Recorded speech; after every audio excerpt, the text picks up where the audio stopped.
Labą dieną. Esu Elena Urbonienė, NVO Vaikams konfederacijos direktorė. Tęsiame mūsų pokalbių laidų ciklą ir šiandien mes kalbame mūsų mielą kolegę, Vytauto Didžiojo universiteto profesorę Iloną Tamutienę, kuriosgi paklausėme, kas tai yra vaiko dalyvavimas jų apsaugos procese, saugant jų gerovę. Nes paskutiniu metu vis kyla įvairūs klausimai, o kasgi tai yra. Ir kiek žmonių klausia, kalba apie tai, visi supranta skirtingai. Miela Ilona, mikrofonas jūsų, prašau. Labą dieną, ačiū labai už pakvietimą pakalbėti šią svarbę temą. Iš tikrųjų, norėčiau, ko gero, pradėti nuo tokio paprasto dalyko, kuris kartu yra ir nepaprastas.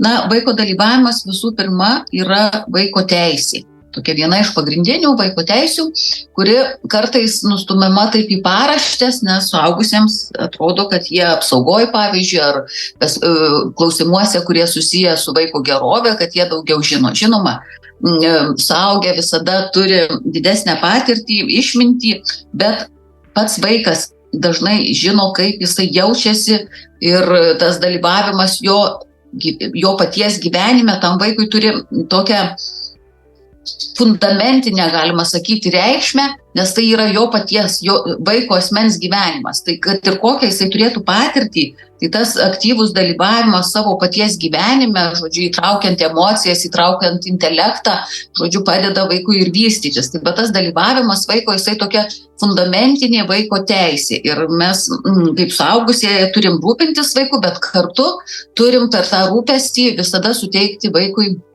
dalyvavimą tokį kasdieniniuose, galima sakyti, ne tik tai tokiuose, kaip mes kartais teisinė labai tokia logika vadovaujamės, kad vaiką reikia įtraukti ir vaikas dalyvaus ir tą teisę turės tik tai teisiniuose procesuose. Ne, vaiko teisės yra daug platesnės, jos apima ir socialinį vaiko gyvenimą, žodžiu, ir emocinę raidą ir visą kitą. Žodžiu, tai, bet aišku, labai yra svarbu ir teisiniuose vaiko apsaugos procesuose vaikui dalyvauti. Ir šalys, dauguma, praktiškai visos pasaulio šalys, su išimtim ten Amerikos, yra ratifikavę vaiko teisių konvenciją ir yra prisijėmę įsipareigojimą, kad suteiks vaikui dalyvavimo tą teisę. Ir suaugusieji labai diskutuoja, kas tas vaiko dalyvavimas, kaip jisai turi vykti, žodžiu, nėra lengva suaugusiam, žodžiu, pasižiūrėti į pasaulį iš vaiko perspektyvos, galima sakyti. Tai dabar pasaulio mokslininkai labai yra susirūpinę vaiko dalyvavimu ir, galima sakyti, vaiko apsaugos ir gerovės tyrimuose.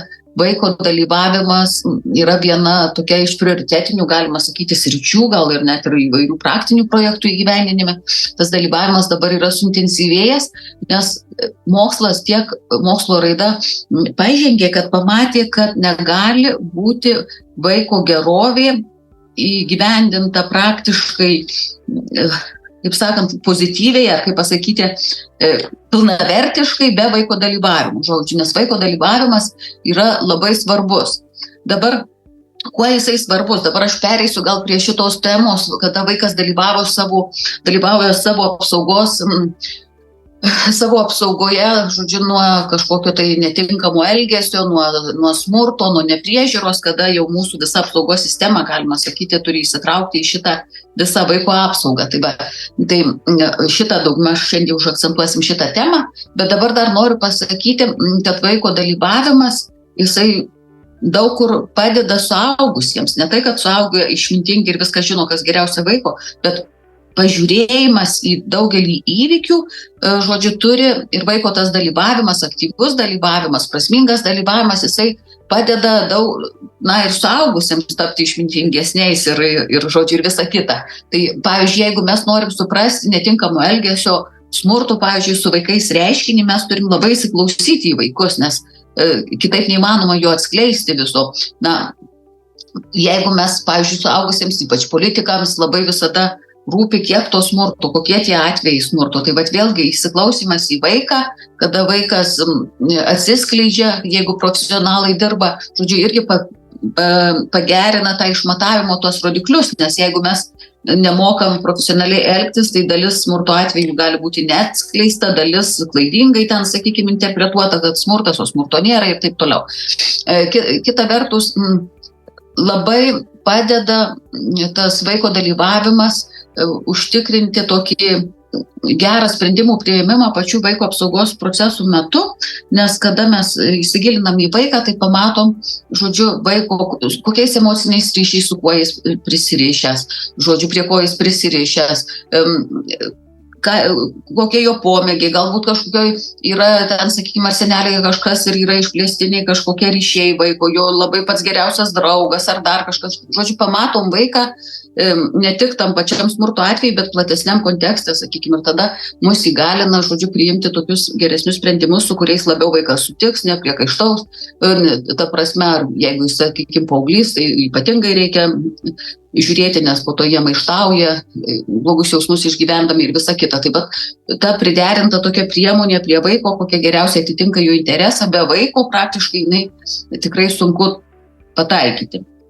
Dabar dar vienas toks dalykas, kuris labai kartais mane taip jaudina, kad aš matau kartais visuomeniai vaiko apsaugos ypatingai srityje, kada nutinka kažkas tokį linijinį mąstymą, ar kaip pasakyti, kad atrodytų taip, kad tarsi yra smurtinis kažkoks, sakykime, įvykis ar vaikų nepriežiūros, blogos priežiūros intervencija, tada pamatoma, kad yra nesaugia aplinka vaikui ir tiesiog patraukti vaiką iš nesaugios aplinkos ir atrodo, kad jau darbas padarytas, tai toli gražu šitas nėra tokio linijinio. Mes niekada nežinom, nors ir vadinam, kad patraukiam vaiką iš nesaugios aplinkos ir sakykime, kažkur nukreipiam į saugią aplinką, bet be vaiko dalyvavimo mes negalim žinoti, ar tikrai ta jau kita aplinka tikrai yra jam saugi.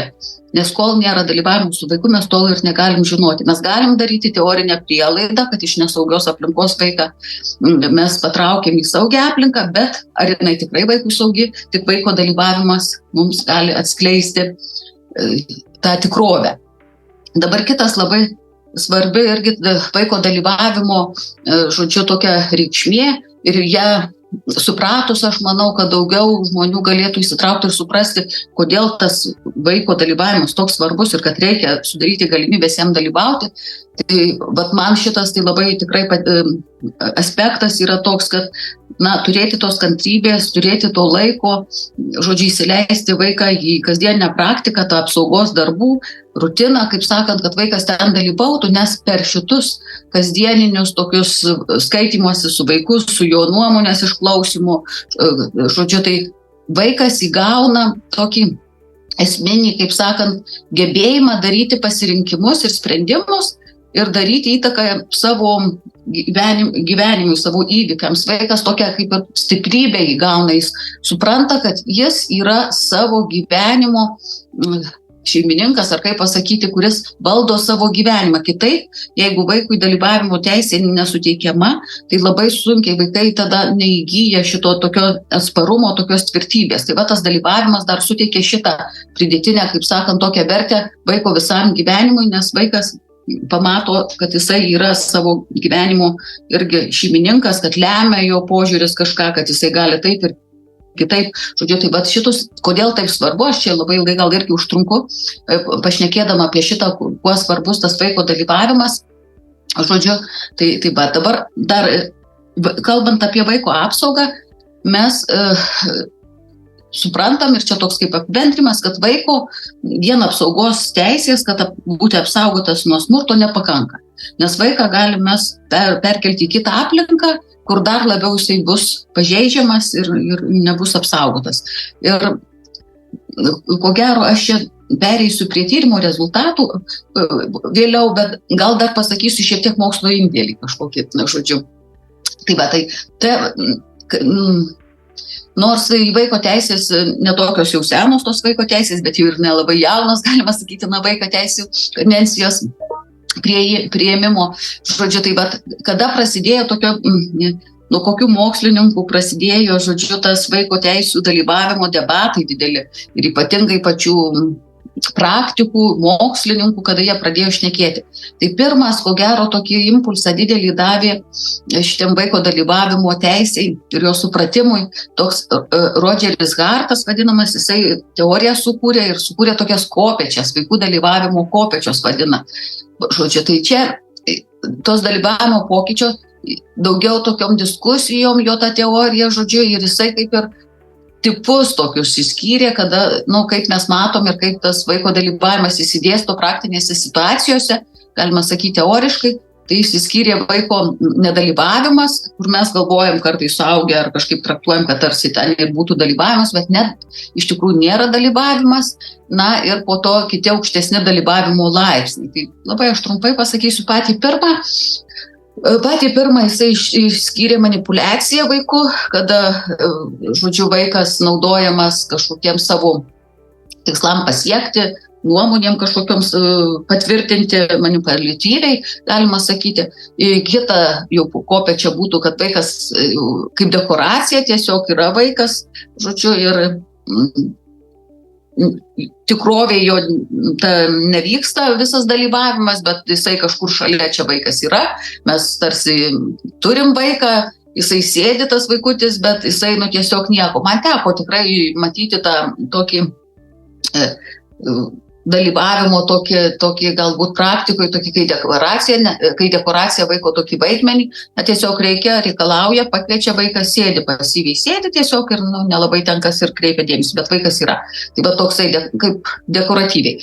Kitas tokenizmas, tai čia toks gal sudėtingesnis žodis, bet iš tikrųjų jisai reiškia, žodžiu, kada mes įpratę gal sakyti, kad vaikas dalyvauja dėl varnelės, žodžiu. Toks netikras irgi vaiko dalyvavimas, kur vaikas savo balsu to ten neparodo, ar pavyzdžiui, gali būti tas tokenizmas dar toks, kada, pavyzdžiui, jeigu įstatymas numato išklausyti vaiko nuomonę, tai, pavyzdžiui, gali tokiais visokiais nukreipiamais klausimais klausti specialistas ir vaikas tiesiog sakys taip, nors iš tikrųjų jis gal ir kitaip visai kitką galvo, žodžiu, toks neprofesionalus, žodžiu, toks neprofesionalus vaiko traktavimas, žodžiu.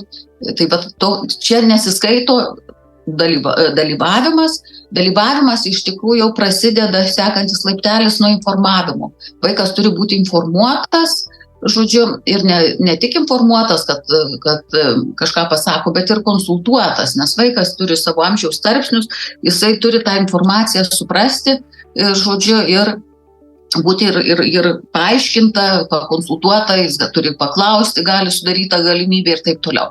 Po to Hartas dar skiria suaugusių inicijuotą bendrą tokį sprendimą su vaikais, po to vaiko inicijuotą, jau čia aukštesnis lygis, ir po to jau vaikas bendrą sprendimą kažkokį tokį inicijuoja, kurį priima suaugę, tokia jau kaip ir aukščiausia pakopa. Tai tas jau dalyvavimas yra. Bet čia yra daugiau, nepasako labai daug tokios informacijos šitas Harto, bet šitą teoriją apie vaiko dalyvavimą šiek tiek tik tai, bet labai didelius debatus visoje tarptautiniai bendruomenėje ir praktikų bendruomenėje iššaukė šitas, nes nebūtinai taip linijiškai eina tas dalyvavimas, taip pat visokių buvo. Dabar jeigu dar žiūrėt, tai irgi dar yra tokia share vaiko dalyvavimo žingsniai, bet čia irgi labiau yra ta visa teorija sukurta ir labai informatyviai yra būtent specialistams, suaugusiems, kurie žodžiu, jau nusiteikia ir nori suteikti vaikui dalyvavimo teisę, žodžiu, padėti vaikui dalyvauti, išsireiškti ir taip toliau. Tai ten yra daug tokių, kad pirmiausia, tai turi tas suaugęs būti nusiteikęs, nes nėra, ir po to galimybės suteikti vaikui įstatymiškai, kad būtų irgi viskas gražiai sutvarkyta. Čia aš labai neįsiplėsiu, nes turbūt ilgai labai užtrukčiau. Žodžiu, tai tie nusiteikimai tokie visokie turi būti. Iš tikrųjų nėra lengvas dalykas vaiką išklausyti ir jo apsaugos procesuose ypatingai, žodžiu, išklausyti tas žiaurias vaiko istorijas, kurias jisai turi, kurias patyrė, žodžiu, nėra lengva. Tai turi būti pasirengęs tas suaugęs išklausyti ir turi būti pasiruošęs padėti vaikui tas ne tik, kad su savo jausmais suaugę susitvarkyti, bet kartu ir padėti vaikui atskleisti savo jausmus. Nes man labai yra, aš esu atlikus nemažai ten tų interviu, kokybinių interviu su vaikais, iš tikrųjų žinau, kokie tai yra dideliai iššūkiai ir čia turi būti didelis, kaip sakant, parengtumas. Tai čia pereisiu gal prie kito tokio modelio, kuris dabar labai toks teorinis modelis apie vaiko dalyvavimą, jo apsaugoj, tai yra Baumo su kolegom sukurtas prasmingo vaiko dalyvavimo modelis ir, žodžiu, kas tas prasmingas vaiko dalyvavimas. Tai tada, kai vaikai tinkamai informuojami, išklausomi ir jų nuomonė atsižvelgiama priimant sprendimus viso vaiko apsaugos proceso metu. Aš pabrėžiu čia viso vaiko apsaugos proceso metu, tai čia pagrindinis dalykas ir žinoma, reiškia, kad šitas prasmingas vaiko dalyvavimas, jisai prasideda, žodžiu, nuo tada, kada jeigu mes žiūrėsim tik į apsaugos ir gerovės tą lauką darbuotojų, sakykime, visų, tai nuo to apsaugos, jeigu procesas inicijuojasi, tai aš čia gal pasakysiu, kaip jisai įvykis kažkoks, tada intervencija būna, pas mus dažnai su tomis šeimomis, su vienomis dirba, su kitomis ne, dažnai būna ten, kada intervencija į šeimą vaiko teisių apsaugos specialistų, tai jau būna kai kurios šeimos žinomos jau ir socialiniam darbuotojim ar atvejų vadybininkam, žodžiu, tai bet būna intervencija tokia, jeigu būna kažkoks ūmus, toksai nelėtinis, bet ūmus kažkoks vaiko teisių pažeidimas, tai policija, žodžiu, intervencija tada turi į tą situaciją ir jeigu yra nepilnamečių vaikai, tai vaiko teisių apsaugos specialistas į šeimą, kaip sakant, atvyksta ar į tą vietą, kur yra kažkoks toks jau rimtas vaiko teisių pažeidimas, ir jisai sprendžia, ar vaikas pasiliks ten ar ne. Ir tada vaikas, jeigu nusprendžia, kad vaikui reikia į saugesnę aplinką, žodžiu, tai vaiką patraukia į saugią aplinką, išvykimas vaiko iš namų tada įvyksta, kažkur tai vaiką apgyvendina ir po to vaikas laukia atitinkamų sprendimų. Dažnai yra tie sprendimai susiję su teismo sprendimais ir tada tik tai vaikas būna jau tokioje situacijoje, kad jau toks stabilesnė jo ta padėtis visa, žodžiu, kada vaikas sužino jau, kad jisai ten ir ten gyvens ir ilgiau gyvens kažko, tam tikrą. Tai šitas, kada prasmingas vaiko dalyvavimas jo apsaugos procesuose, tai reiškia, kad vaikas dalyvauja visam šitam ilgam procese visada. Tai jūs ko gero suprantat ir kiekvienas, kuris mes šitą gilinamės į sistemą, jinai nėra lengva ir suprasti, kas vyksta, kokiu momentu, žodžiu, tai yra didelis iššūkis, žodžiu. Tai dabar šiek tiek gal aš pasakysiu apie, kaip Lietuvoje kokią situaciją radom, nes čia man turbūt labai galima ir verta šitoje vietoje pristatyti duomenis tyrimo. Čia doktorantas Vytautas Kirka 21 metais surinko duomenis iš 21 vaiko, kuris buvo po 2018 metų reformos jau, žodžiu, sulaukęs vadinamos tos apsaugos, tai yra kažkas nutiko jo namuose, to vaiko gyvenamoje aplinkoje ir atvyko socialiniai vaiko teisių apsaugos specialistai, su vaiku kalbėjo, žodžiu, tas vaikas išvyko iš namų, buvo apgyvendintas, laukė teismo sprendimų ir po to, gyvena kažkur tai, žodžiu, vėl globos įstaigoje ar globėjų šeimoje, žodžiu, tai buvo iš šitų jau vaikų pagal naują tvarką, žodžiu, mūsų vaiko teisių apsaugos, kuri turėtų užtikrinti vaiko, kaip sakant, apsaugą ir gerovę, tai mes žiūrėjom su Vytautu Kirka, kaip tas vaiko dalyvavimas reiškiasi šitam visam procese. Žodžiu, tai labai tikrai dėkui Vytautui Kirkai, jis labai nuoširdžiai ir gerai, taip kaip sakant, jautriai išklausė vaikus, jisai žino tą sistemą, nes pats yra dirbęs, žodžiu, ir man labai smagu, kad toks specialistas, žodžiu, apklausė vaikus ir tie vaikučiai tikrai didelis dėkui tiem vaikam, jei kažkaip kažkokiu būdu, nors vienas, kada paklausys šitą podcastą, tai supras, kad tikrai kokia jo nuomonė yra svarbi, nes mes suprantam Lietuvoje, kaip tas, žodžiu, vaiko apsauga vyksta ir kaip ją reikėtų gero tobulinti ir visai kitaip. Žodžiu, tai kas labiausiai krito į akis, žodžiu, mums per visą šitą tyrimą, tai, nes mes taikėm prasmingo vaiko dalyvavimo, žodžiu, tą modelį, tai tas pirmas, kad kada visus duomenis išanalizavom, mes pamatėm, kad vaikas visuose procesuose patiria neigiamus jausmus. Ir tie neigiami jausmai iki pat to vadinamo formalaus teismo sprendimo, jie vaiko nepalieka ir kad vaikui trūksta ir informacijos, ir, žodžiu, ir įtrauktumo, žodžiu, ir nuomonę vieną kartą gal daugiau, kitą kartą mažiau kaip sakant, jo išklauso.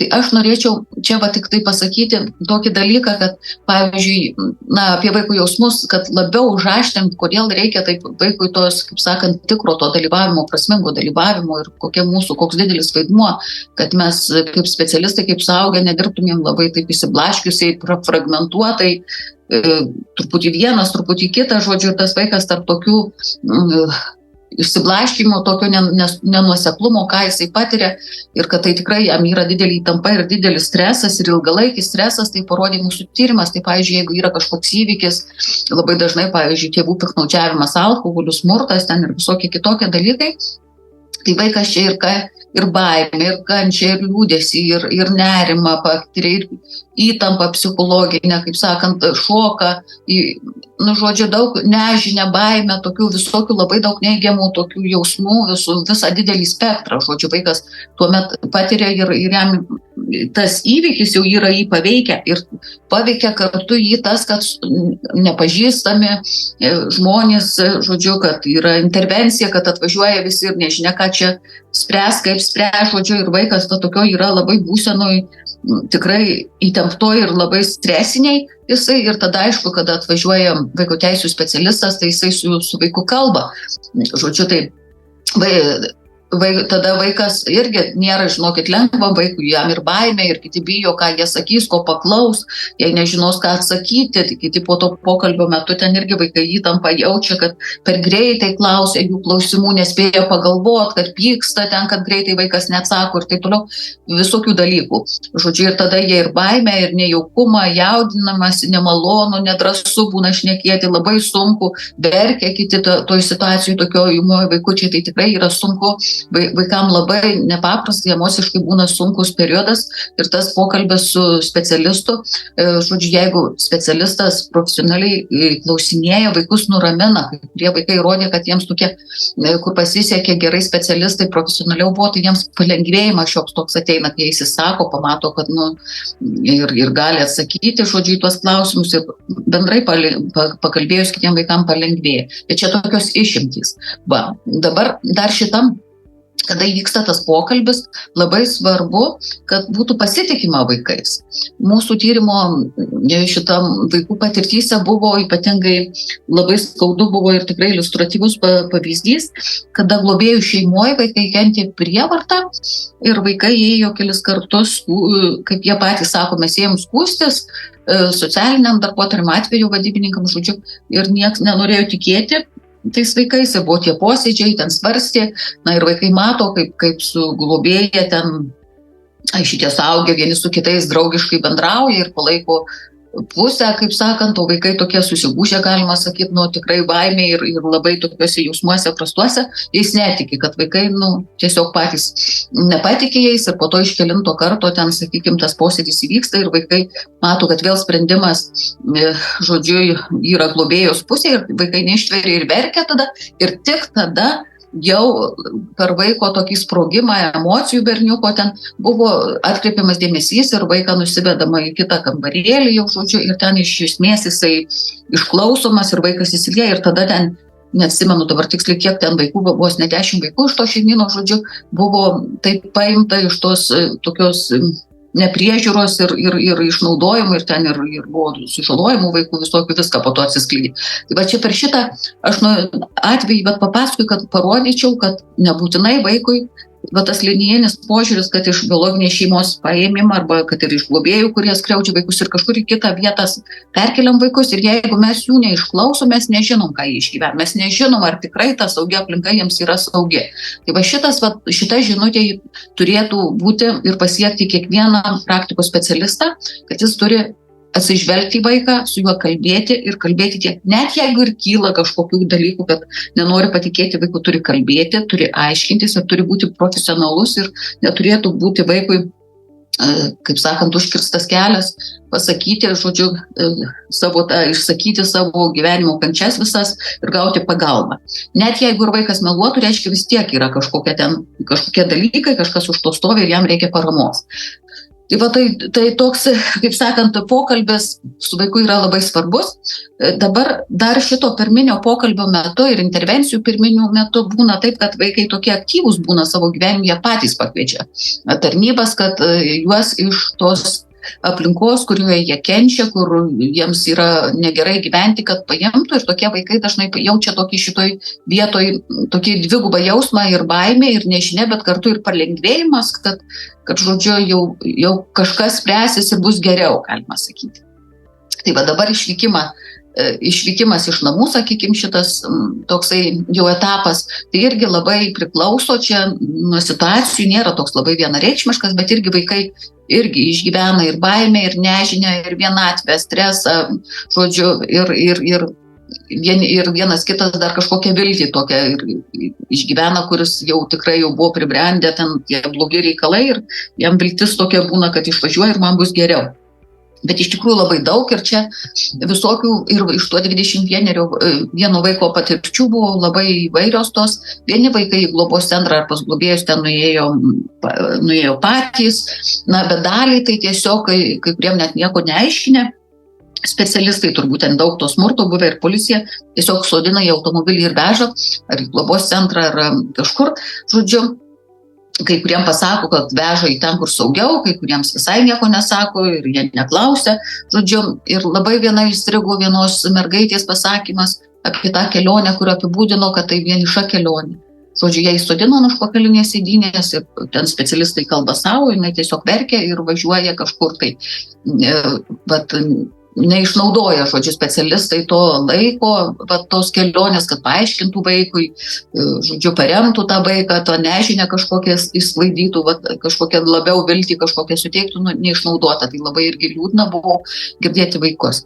Dabar labai priklausė tas išvykimas iš namų ir tas apgyvendinimas, vaikai į tokias dvi grupės, ko gero, ir susiskirsto, tai reiškia, kur pas globėjus nuvežama vaikai ar pas artimus giminaičius, kuriuos jeigu jie žino, ir tikrai gerai, kad įstatymai yra įrašyta tas pirmumas, kur emociniais ryšiais vaikai susiję pas tos asmenis, kad būtų apgyvendinta, tikrai tai yra gerai, nes tie vaikai daug mažiau streso, daug mažiau baimės, daug mažiau, kaip sakant, blogų jausmų patyrė, nes jie ten jau žinojo šį vietą. O kiti visi dideli jausmai, baimė, nežinia, stresas ir verksmas ir, žodžiu, visi kiti dalykai, tokie tai tiem vaikam labai buvo aštrus, kuriuos į globos institucijas vežė. Žodžiu, tai irgi.